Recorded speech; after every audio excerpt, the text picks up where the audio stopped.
Anong ano yan? Kay Attorney Claire Castro tayo. Matatawa kayo dito mga kababayan. Magugulat ang mga DDS dito. Lorena Tixon, buhi pa ni siya. Buhi pa talaga. Ikaw, Lorena, kailan mo gustong mamatay? Bukas? Huwag kang huminga ngayon. Oo. Di ba? Lorena Tixon, buhi pa man. Nagsalita pa gani. Ikaw, kung gusto mong mamatay, huwag ka nang huminga ngayon. Kung gusto mong mamatay ngayon, bakit bukas pa? Di ba? Simple lang naman yan. Tanong kayo ng tanong sa aking buhi pa. Ang tanongin ninyo, si Digong, buhi pa ba kung makauli sa Davao?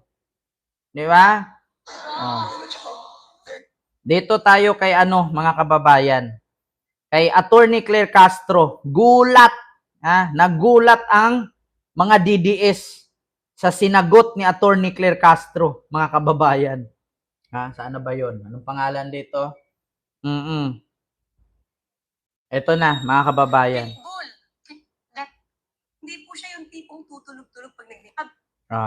Ito mga kababayan. Po natin masasabi na soft kasi yun po ang sinasabi tungkol kay President Marcos Ito mga kababayan.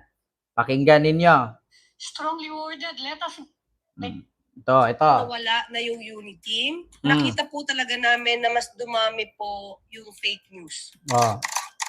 Pero kapag po nakikita na Duterte supporters, ang dami pong... Magugulat mga DDS nito. Pakinggan ninyo. Iniiba talaga nila yung kwento para po lumabas na mahina ang Pangulo. Would you describe yourself as anti-Duterte? Kasi yun naman ang sinasabi ng kabilang kampo. Yun ang description, anti-Duterte ba kayo? Hindi ako anti-Duterte. I voted for him. Diba? Tandaan ninyo, hindi anti-Duterte si Attorney Claire. Bumoto pa daw siya. Pero, hindi kasi lahat ng botante ni Duterte ay bobo.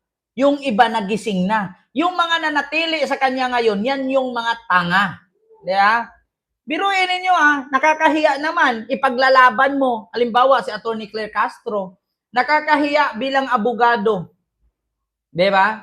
Nakakahiya bilang abogado na hanggang sa ngayon, kampihan niya si Digong, alam naman ng taong bayan na may ginawang kamalian si Digong. Kahit sabihin mong napakagaling mong lawyer, top-notcher ka sa buong Pilipinas, kung alam mo sa sarili mo na may batas na pinapairal at sinampahan ka ng kaso, huwag ka nang pumanig. Alam mong mali. Diba? Ngayon sasabihin, diba, kanina may nagtanong, Peace of Sky, maraming salamat sa yung $10 super sticker. Thank you so much. Diba? Ngayon, may nagtanong, bakit daw ang gumawa ng kabutihan sa Pilipinas ay pinakulong? Magkaiba kasi yung ginawang kabutihan ni Digong at magkaiba yung kasalanan na ginawa niya. Ito ulitin ko sa inyo yung war on drugs ni Digong, wala tayong problema dyan. Maganda yun. Good intention but wrong implementation. Yun ang totoo.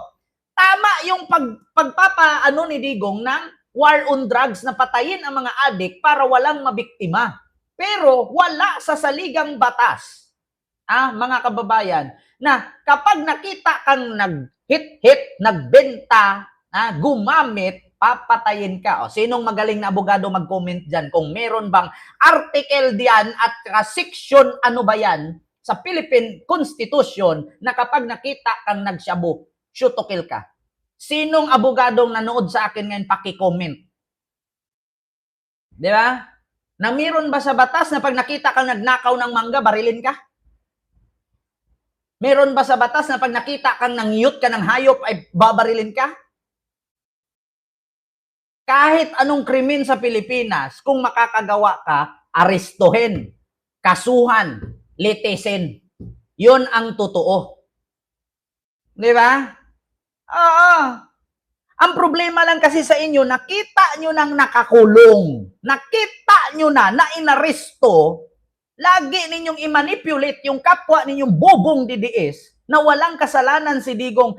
Kung walang kasalanan yan, ba't hindi pa rin makakauwi? Yan lang naman Mismong si Attorney Claire Castro, binoto si Digong. Hindi siya anti-Duterte. Pero nakita niya ang mali ni Duterte. Ba't hindi nyo matanggap? Si Digong abogado. Si Digong, Kinidnap ken. Putang ina, bisdak in Africa. Saan ka nakakita ng kinidnap na sila pa yung namalo sa pulis? Paano kinidnap si Digong? Kung pakitaan kita ngayon ng video na sinabi ni Digong kay Hanilet, wag nang lumaban pa. May warrant eh. May warrant. Wag ka nang makipaglaban pa. Sasama ako. Mismong bunganga ni Digong nakalagay. Nasasama siya kasi may warrant. Utang ina ninyo. Naniniwala kayo sa mga kwentong barbero ng kung sino-sinong vlogger. Si Digong mismo nagsabi, nasaan yung ICC? Baka hindi pa ako abutan, mamatay na ako, hindi pa ako nakulong. Ngayong hinuli, sasabihin nyo, kinidnap. Di ba? Manood kayo. Nanood ka ba sa Senado? Bakit ako manood sa Senado? Anong nangyari sa Senado, bisdak in Africa? Yan bang pagpapanood mo sa Senado? May nakulong ba? May nanagot? Nakalaya ba si Digong? Utang inang hearing sa Senado na yun, kalaki-laking gastos niyan. Yung ginastos yan sa hearing-hearing ngayon, kung binigay yan sa mga nagugutom na walang kinakain doon sa kalyeng natutulog ng mga kabataan. Baka ipakita ko sa inyo dito yung video na sabi ni Digong, wag na makipaglaban pa, langga, pangga, Hanilet. May warrant, sasama ako. Eto ha, pakita ko sa'yo nang malinawan yung kaluluwa mo. Sasabihin nyo, kinidnap, kaya napunta doon. Meron bang nangidnap, tapos namalo ng cellphone, nabukol yung pulis? Di ba? Ito, Digong, sinabing may warrant kay Hanilet. Utang ina, si Digong na nagsabi. Asa si Bingbong? Bong! Pakinggan nyo ito. Abusado kayo na sila. Hindi mo kita dapat po yan. Wala lagi wala. Si Digong na nagsabi ha.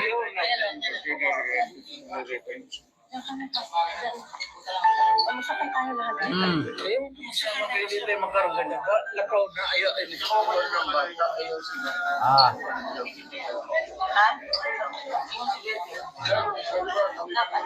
Anong sabi ni Digong dyan? Asa si Bingbong? Bong! Bong! Bong, halika Bong, tinan mo. Abusado kayo na sila. Hindi mo kita dapat po yan. Wala lagi wala. Narinig nyo, sabi ni Digong? Ayaw na lagi pakipaglaban. Kasi may warrant, sasama na ako. Nasaan si Bingbong? Si Bongo. Bongo at ang hinahanap nito ni Hanilet. Diba, mga DDS? Ngayon sabihin ninyo, kinidnap si Digong. Si Digong ang gustong sumama kasi ang sabi niya, ayaw na lagi. Na ay warrant. Anong sabi ni Hanilet? Wala lagi warrant. Hindi may warrant nga, sasama na ako. Si Bingbong Medialdia. Yung mataba. Di ba? Putang ina. Sabihin ninyo kinidnap. Si Digong mismo nagsabi, may warrant, sasama na ako. Umuwi na kayo, dalhin mo yung bata. Ayaw na kayong sali-sali, iuwi mo yung bata. Di ba? Malulita, ipon, pangit ng pangalan mo, pati apelyido mo. Magilit ako, pauwiin nyo si Digong. Kinalawang na yung kutsilyo ko dito. Ang ina. Napagod na ako kakahasa ng kutsilyo ko. Pauwiin nyo muna bago ako magilit. Diba? Si Digong na mismo nagsabi, ayaw na lagi, kaya na ay warrant. Namimilit si Hanilet, wala lagi warrant, kaya mo gipalo niya ang cellphone, ang ulo sa pulis, kaya nabukol. Ang ina nyo, tapos lulukuhin ninyo yung taong bayan, sasabihin ninyo, kinidnap si Digong. Paano nyo nasabing kidnap ang tiguang? Lulunap, old nap ang tawag dyan, hindi kidnap, old nap. Matanda na yan. Putang ina ninyo, mga DDS. Ba? Lulukuhin pa nyo kapwa nyo, DDS. Bong, halika Bong, tinan mo. Abusado kayo na sila. Hindi mo kita dapat po yan. Wala lagi wala. Ayaw lagi. Kaya na ay warrant. Sabi naman ni Hanilet, wala lagi waran. Ay lagi waran. Ayaw na lagi. Uwi na lagi mo. Dalha ang bata. Ang sabihin nyo, kinidnap si Digong.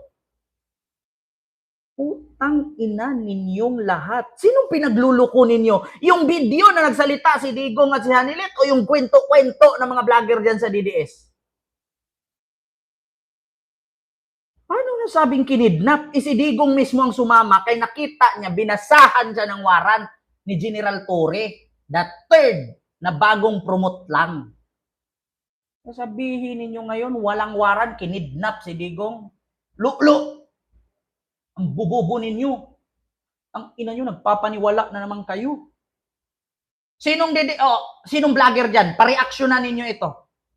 Sabihin ninyo, kinidnap si Digong. Sabihin ninyo, walang waran. Kung mismong sa bunganga ni Digong lumabas yan, ayaw na lagi. Ayaw na lagi kay na ay warrant. Hanilet, wala lagi warrant. Putang ina, ulit-ulitan ko pa.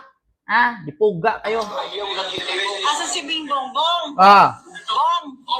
Bong, halika Bong, tinan mo. Abusado kayo na sila. Hindi mo dapat po. Wala lagi wala. Sino papaniwalaan ninyo? Si Hanilet na hindi abogado o si Digong na abogado? Ayaw na lagi pakipaglaban lagi. Ayaw na pakipaggulo ba? Ayaw na lagi. Kinaaywaran. Wala lagi waran. Putang ina mga DDS, paano nyo to sagutin? Kaya nga galit na galit kayo sa akin kasi lahat ng vlog ko dito may ebidensya na susunog kayo. Si Digong na mismo nagsalita. Putang ina ninyong lahat mga DDS. Yeah? Ay, Diyos ko. Masakit ba? Masakit ba? Nasabihan kayong bobo? Magpakamatay kayo. Yeah? Dito tayo, mga kababayan, sa hair follicle test na pinuulit-ulit ng mga DDS. Bakit daw hindi magpa-hair follicle test si BBM?